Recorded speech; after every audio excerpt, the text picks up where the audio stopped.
My name is Ray. Hi, this is Michael. And welcome to another episode of Ray's Economics Clue Book. Today, we'll be talking about supply in the supply and demand model. Okay, see. So last time we talked about demand. Well, supply is basically the opposite of demand. Yeah. Supply basically a supply curve shows the points on a supply schedule that shows how much quantity a producer is willing to supply at each price level.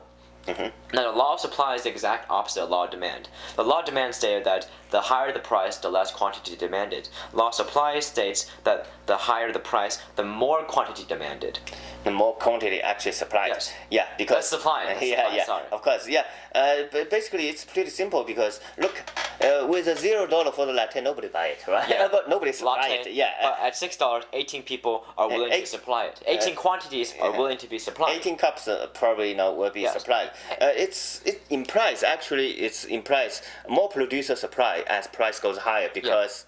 Price, because as the price increases, the gap between the price and your average total cost of the producer increases. So your chance for profit or your amount of profit increases. Therefore, more producers will supply, or existing producers will supply more. Yeah, both factors actually drive the movement along the supply curve. So when the price goes higher, the quantity moves up. Yes. Okay.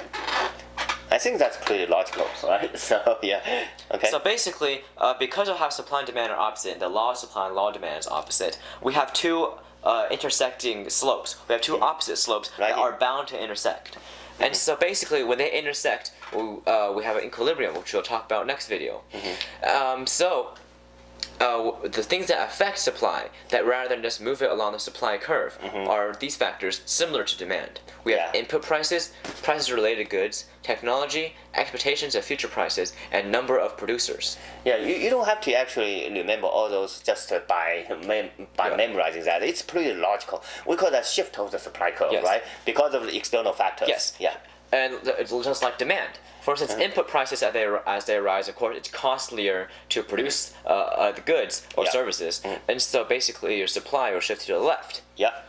Prices related goods. For instance, if you're a coffee producer and the price of coffee makers goes up, obviously you'll supply more because that means the price of coffee is basically you can fetch a higher price for coffee as well.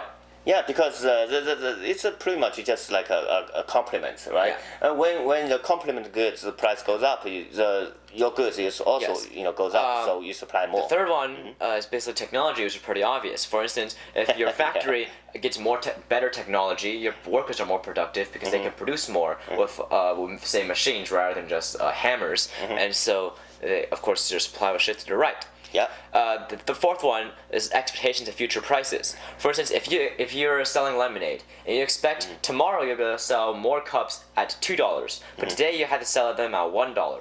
Of course, you'll produce less today and save more to produce tomorrow. Yeah, because you have just a limited resource. So. And finally, basically, number of producers affects supply. For instance, if you have more producers, of course, your quantity supplied at each price level increases, and your supply curve shifts to the right. Yeah, other things being equal, of course, you have more producers, of course, the supply will increase. So, okay. So basically, at the end of the day, just remember that law of supply basically is the opposite of law of demand. It implies that more producers are profitable when price is higher because price and average total cost have a wider gap. And also, more producers will begin to produce because each producer may have different average total cost curve, right? ATC curve. Yes. Now the price goes up and more producers are eligible. So, and of course, like demand, the shift of supply curve is caused by external factors that are often similar to things that shift the demand curve. And as a result, we have a new equilibrium. Because you see here, the supply and demand meet. However, when supply moves to S2, supply to curve number 2, we have a new equilibrium. We have a new price level, a lower price level, and a new quantity level, a higher quantity. So it's an equilibrium from the E1 moves down to E2. There's a new point where the two curves are concurrent. Right here, E1 and E2, right? So that's pretty much just like assuming that's a perfectly competitive market. Yes. Right. So that produces another new market equilibrium. Yes. Yeah. So in the next episode we're gonna discuss more about the equilibrium. And see you guys. Bye bye. Bye bye.